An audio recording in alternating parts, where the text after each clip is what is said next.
Terima kasih Ustadz.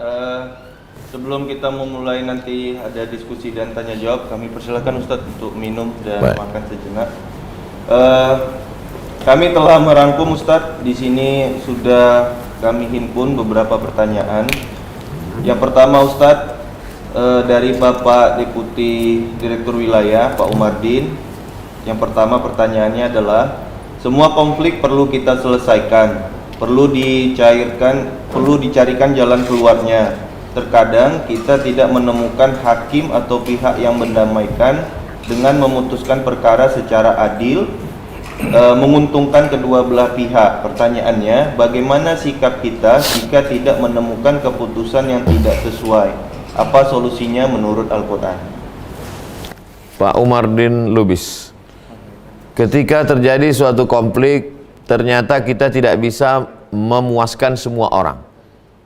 Maka dalam Islam diajarkan, kita memang tidak bisa memuaskan semua orang. Ketika kita bercita-cita ingin memuaskan semua orang, maka kita sudah bertentangan dengan Al-Quran. Wa in tuti aktsara man fil ardi yudilluka an sabilillah. Kalau kau perturutkan kebanyakan orang di dunia ini, mereka akan menyesatkanmu dari jalan Allah. Oleh sebab itu kita tidak bisa menyenangkan semua orang. Makanya dalam ungkapan agama, ridhon nas ghayatun la tudrak. Ridhon nas, kesenangan orang, ghayatun la tudrak, adalah sesuatu tujuan target yang tak pernah tercapai. Kalaulah hakim ingin menyenangkan semua orang, itu bingung dia. Ada jaksa penuntut umum, ada terdakwa dengan pengacaranya, maka semua mau disenangkan, tak bisa. Oleh sebab itu dulu dosen kami ketika tes PNS lulus 2. Kata dia, saya lulus 2. Satu lulus jadi hakim, satu lulus jadi dosen. Akhirnya Bapak pilih mana? Saya pilih jadi dosen. Kenapa Bapak tak mau jadi hakim? Karena kalau saya jadi hakim menyelesaikan 100 perkara, 100 orang suka, 100 orang benci. Oleh sebab itu maka kalau sampai kita sebagai pemutus perkara itu ingin menyenangkan semua orang, maka tidak bisa. Oleh sebab itu apa yang kita lakukan? Al-Hakim, seorang pemutus. Kalau di perusahaan dia mungkin pemimpin, direktur. Kalau di negara mungkin dia dari mulai presiden sampai RT RW. Maka saat itu dia diamanahkan untuk memutuskan suatu perkara. Idza jitahada, kalau dia sudah berusaha dengan segala pandangan zahir dan batin, mengetahui secara aspeknya secara keseluruhan total. Lalu kemudian dia berusaha. Al-Hakim, seorang hakim pemutus perkara. Idza jitahada, kalau dia sudah berusaha, fa asaba, tepat keputusannya, lahu ajrani, dia dapat 2 pahala. Pertama, pahala karena dia sudah mengerahkan segenap kemampuan. Yang kedua, pahala karena ijtihadnya tepat. Wa in akhta'a, seandainya keliru dia, tersalah dia tetap dapat 1 pahala. Pertama, dia sudah berusaha mengerahkan segenap kemampuan dan kekeliruannya itu diampuni oleh Allah Subhanahu wa taala. Tapi dengan syarat, tentunya syaratnya pertama dia menguasai ilmu di bidang itu, lalu kemudian dia dengan cakap, dengan mengerti, dengan paham, dan yang paling penting kita disuruh istikharah.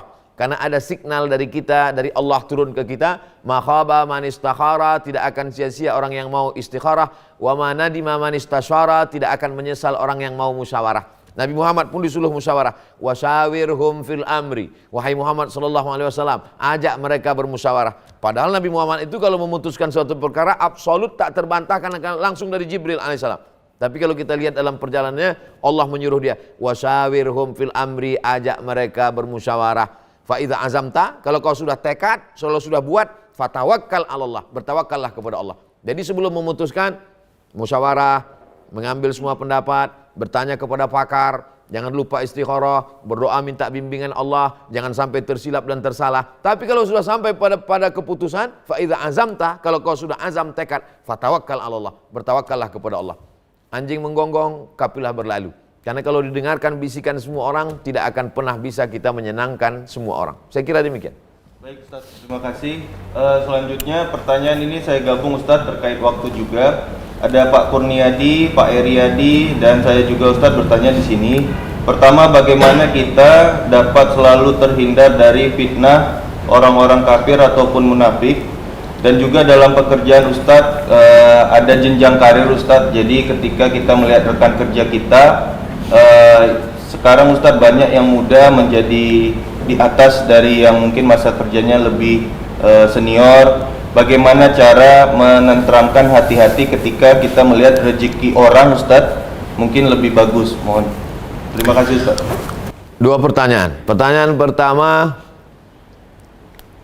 bagaimana kita bisa memandang, saya jawab dari pertanyaan yang kedua dulu. La tamuddanna ainaika ila ma matta'na bihi. Yang pertama tadi fitnah, yang kedua la tamuddanna ainaika, jangan kau julurkan matamu. Secara letterlik terjemahan bahasa itu la tamudda itu mengulurkan tangan. Jangan kau ulurkan tanganmu. Saya punya tangan, la tamudda, jangan kau ulurkan tanganmu. Tapi ketika itu digunakan ke mata, itu menunjukkan amat sangat, maknanya itu menunjukkan amat sangat. La tamuddanna ainaika, jangan kau ulurkan matamu. Mestinya Allah cukup mengatakan la tanzur, jangan kau pandang. Tapi ada orang yang memandang itu sampai seolah-olah dia mengulurkan, menjulurkan matanya. Karena ada itu orang kita, ada orang nengok sekilas saja, gini. Tapi ada sampai la tamuddanna ainaika, jangan kau julurkan, jangan kau ulurkan matamu ila ma matta'na bihi, orang-orang yang kami beri nikmat. Ada orang lihat orang kawannya punya mobil baru, rumah baru, dia sekedar nengok aja. Mudah-mudahan dapat seperti itu. Gitu. Sekedar itu aja. Tapi ada orang yang sampai menjulurkan. Wah, banyak kali tuyul dia ya.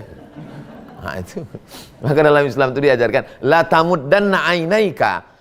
Ada orang beranggapan bahwa orang yang tidak bisa melihat orang lain lebih itu, dia sedang kena penyakit akhlak.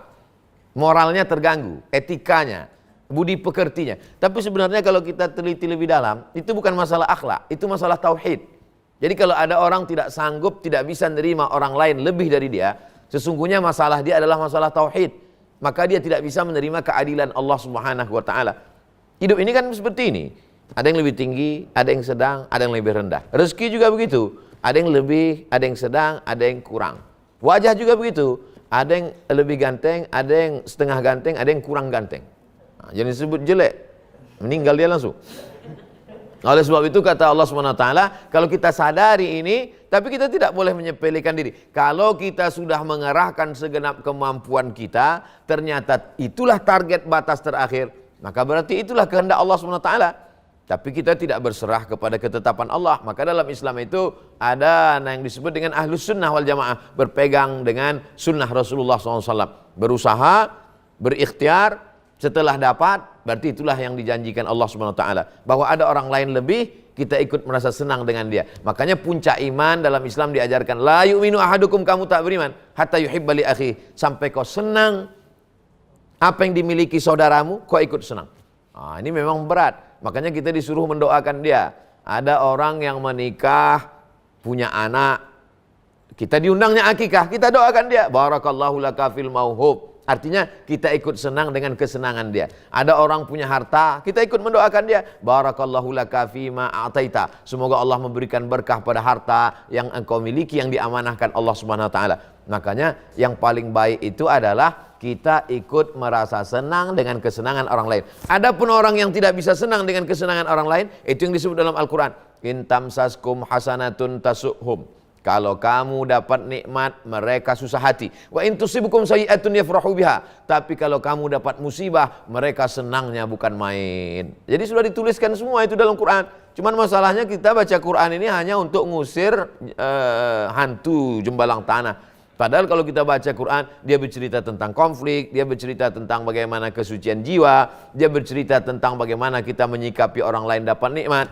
Jadi sampai hari ini alhamdulillah saya tetap mensyukuri nikmat yang diperoleh oleh kawan saya, sahabat saya, kita ikut merasakan itu. Lalu kemudian yang kedua tentang masalah fitnah. Bagaimana kalau kita difitnah orang?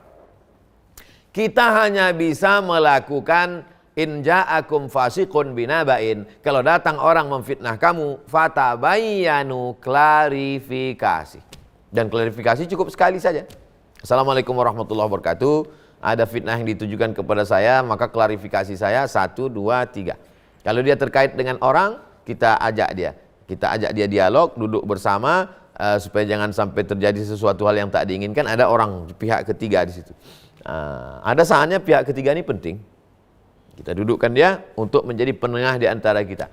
Dalam status Anda pada tanggal sekian di FB, di Instagram, Anda berkata demikian, maka saya perlu klarifikasi. Jangan tanya langsung dulu, apanya maksud kau? Tak bisa begitu, karena ini akan memunculkan konflik baru. Dalam Islam diajarkan bahwa kita, lalu kemudian apalagi kita tinggal di negara kesatuan Republik Indonesia, kita adalah negara hukum. Maka kalau sesuatu terjadi, kita bawa hukum. Kalau masih bisa tidak dibawa ke pengadilan, bisa diselesaikan secara intern, selesaikan. Ustadz Somad, ini saya dituduh-tuduhnya terus Pak Ustadz. Kau panggil dia, klarifikasi, tunjukkan bukti-bukti bahwa itu fitnah, selesai. Udah saya lakukan tapi dia nuduh terus Pak Ustadz, kau poldakan. Apa ini yang nggak akan mutus silaturahim Pak Ustadz? Tadi udah saya kasih jawaban, kau tak mau. Sekarang udah saya kasih solusi, kau takut pula. Oleh sebab itu maka Islam itu datang untuk menyelesaikan masalah. Tujuan kedatangan agama Islam menjaga 5. Yang pertama, hifzun nafs, menjaga nyawa. Makanya tak boleh saling membunuh. Yang kedua, hifzul ard, menjaga kehormatan. Maka tak boleh caci maki, sumpah serapah. Yang ketiga, hifzul mal, menjaga harta. Maka tak boleh mencuri, tak boleh korupsi. Lalu kemudian hifzun nasal, menjaga kehormatan, menjaga keturunan. Maka tak boleh berzina, tak boleh melakukan perbuatan yang merusak keturunan. Lalu kemudian hifzul mal, hifzul ard, hifzul nafs, hifzul sampai lupa saking banyaknya. Lalu kemudian kita disuruh menjaga nyawa, menjaga kehormatan, menjaga harta, menjaga agama. Hifzuddin, menjaga agama. Maka tidak boleh ada aliran sesat. Nah, jadi ada patokan-patokannya. Islam tidak hanya bercerita tentang akhlak. Marilah kita berbuat baik, marilah kita tersenyum, marilah kita bersedekah. Islam juga cerita tentang hukum. Az-zaniyatu, pezina perempuan, wazani, pezina laki-laki. Fajlidu kulla wahidin minhuma mi'ata jaldah. Cambuklah dia 100 kali kalau belum nikah. Asyaikhu wa syaikhatu, pezina perempuan, pezina laki-laki. Idza zanaya, kalau sudah menikah. Farjumuhu wal battah, rajam 100 kali. As-sariqu, pencuri laki-laki, wasariqatu, pencuri perempuan. Faqta'u aydiyahuma, potong kedua tangannya. Nah, jadi Islam ini intinya tiga isi ajaran Islam. Pertama, akidah tentang Allah, tentang malaikat, tentang hari kiamat, tentang azab kubur, tentang mati, tentang sorga, tentang neraka. Yang kedua adalah hukum. Islam ini ada hukumnya. Kalau ini kau lakukan, ini hukumnya. Punishment. Yang ketiga baru akhlak, sopan santun. Kita ambil contoh kasus masalah hutang piutang. Yang dikedepankan mana? Hukum dulu.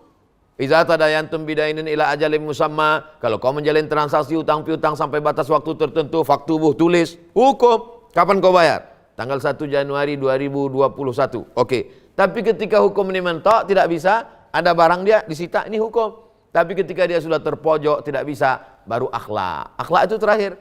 Apa kata Allah? Wa anta saddaqu khairul lakum. Kalau kau sedekahkan lebih baik. Setelah aku lihat-lihat nampaknya kau tak bisa bayar, oke, aku sedekahkan, habis, ambillah. Tapi jangan kita jumpa lagi sudah ini ya. Nah, tidak juga begitu, tidak putus silaturahim. Maka Al-Quran itu betul kata Sayyidina Abdullah bin Abbas. Lau da'a minni iqalu ba'iri lawajadtuhu fil Quran. Seandainya tali kekang kudaku, tali kekang untaku hilang, aku temukan dalam Quran. Apa maksudnya? Al-Quran memberikan solusi dalam setiap permasalahan kita, termasuklah manajemen konflik ini. Demikian. Baik Ustaz. Terima kasih Ustadz atas pertanyaannya. Pukul sudah sampai di batas akhir acara kita pada hari ini. Ini juga terjadi konflik Ustadz di saya karena pertanyaan masih cukup banyak. Jadi saya juga tidak bisa menyampaikan semua pertanyaan dari para jamaah. Saya mohon maaf kepada Bu Eni, Bang Dika, Pak Hadi Kurniawan, Pak Abidin, Pak Marinho. Mudah-mudahan tadi dari yang disampaikan Ustadz bisa cukup membantu menjawab hal-hal yang ditanyakan. Yang kedua, kami ucapkan terima kasih Ustadz jazakumullah khairan kasiron atas amal jariahnya Ustadz kepada kami. Mudah-mudahan ilmu yang bermanfaat ini menjadikan kami insan BP Jam Sostek yang semakin bertakwa dan dicintai oleh Allah Subhanahu wa taala. Kemudian yang ketiga, kami mohon maaf Ustadz beserta panitia, dalam kegiatan ini ada hal-hal yang kurang berkenan. Kami mohon maaf, semuanya itu tidak dalam kesengajaan kami. Kemudian yang keempat, kami doakan Ustadz beserta tim sehat-sehat terus. Amin. Sukses dalam safari. Amin. Untuk memberikan ilmu-ilmu agama kepada seluruh masyarakat yang ada di bumi Allah ini. Amin. Kemudian saya selaku MC mengucapkan terima kasih kepada Bapak Ibu atas sumbangannya, sedekahnya, sehingga acara kita pada hari ini dapat terlaksana dengan baik. Mudah-mudahan apa yang Bapak Ibu sedekahkan menjadi amal jariah dan dapat dilipat gandakan oleh Allah Subhanahu wa taala. Amin. Kemudian yang keenam, banyak juga nih Ustaz. Yang keenam, Mudah-mudahan kita nanti dapat bertemu di lain kesempatan. Amin. Dan kami akhiri kegiatan ini dengan mengucapkan Alhamdulillah. Alhamdulillah Rabbil Alamin. Dan yang terakhir Ustadz, kami mohon ditutup dengan doa. Pertama mohon titip doa Ustadz. Yang pertama, ada rekan-rekan kami yang dalam hal ini dalam kondisi sakit, baik itu fisiknya maupun mentalnya. Dan yang kedua Ustadz, ada juga rekan-rekan kami yang berulang tahun Ustadz atau milad. Di antaranya itu ada Pak Asdep Kepesertaan, Pak Budi. Mohon doanya kepada kami juga semua keberkahan umur. Terima kasih. Assalamualaikum warahmatullahi wabarakatuh. Waalaikumsalam. Ala hazihin niyah, untuk niat-niat yang baik ini kita bertawasul kepada Allah dengan mengucapkan Al-Fatihah. A'udzubillahi minasyaitonirrajim. Bismillahirrahmanirrahim. Alhamdulillah Rabbil Alamin Ar-Rahmanir Rahim Maliki Yaumiddin Iyyaka na'budu wa iyyaka nasta'in Ihdinas siratal mustaqim siratal ladzina an'amta 'alaihim ghairil maghdubi 'alaihim waladdallin amin. Allahumma shalli ala sayidina Muhammad wa ala ali sayidina Muhammad. La tada' lana fi maqamina hadza wa fi sa'atina hadhihi dzamban illa ghafartah. Segala dosa-dosa kami ampunkan ya Allah. Wala aiban illa satartah. Segala aib cacat kami tutupi di hadapan-Mu, tutupi di hadapan manusia ya Allah. Wala musafiran illa wasaltah. Saudara kami yang musafir sampaikan ke tujuannya dengan selamat. Wala maridan illa syafaitah. Saudara kami yang sedang Kau uji dengan penyakit, angkat penyakitnya, angkat derajatnya, hapuskan segala silap salahnya, berikan kesehatan sampai akhir hayatnya ya Allah. Wala mayitan illa rahimtah. Yang sudah meninggal dunia, curahkan rahmat-Mu, lapangkan barzahnya, ampunkan segala silap salah dosanya ya Allah. Wala hajatan min hawaijid dunya wal akhirati laka ridha wa lana fiha salah. Segala hajat dunia, hajat akhirat, baik untuk kami dan Engkau ridha, illa qadaitaha wa yassartaha. Maka tunaikan dan mudahkanlah ya Allah. Allahumma la sahla illa ma ja'altahu sahla wa anta taj'alul hazana idza syi'ta sahla. Segala kesulitan itu mudah bagimu ya Allah, maka mudahkan urusan kami, urusan dunia, urusan akhirat. Saudara-saudara kami yang Kau berikan usia panjang umur, barakallahu lahum fi umrihim, berikan berkah pada usia mereka ya Allah. Tawil umrahum, panjangkan umur mereka. Sahih ajsadahum, sehatkan badannya. Wa qawi imanahum, kuatkan imannya. Wa fiqhum lima tuhibbu wa tardah, tanamkan ke dalam hati kami semua rasa takut kepadamu sehingga kami beramal dengan amal yang Kau cintai dan Kau ridhai ya Allah. Allahumma ja'al jam'ana hadza jam'an marhuma, jadikan pertemuan kami ini pertemuan yang mendatangkan rahmat. Wa tafarruqana min ba'dihi tafarruqan ma'suma, perpisahan kami setelah ini perpisahan dijauhkan dari segala perbuatan maksiat.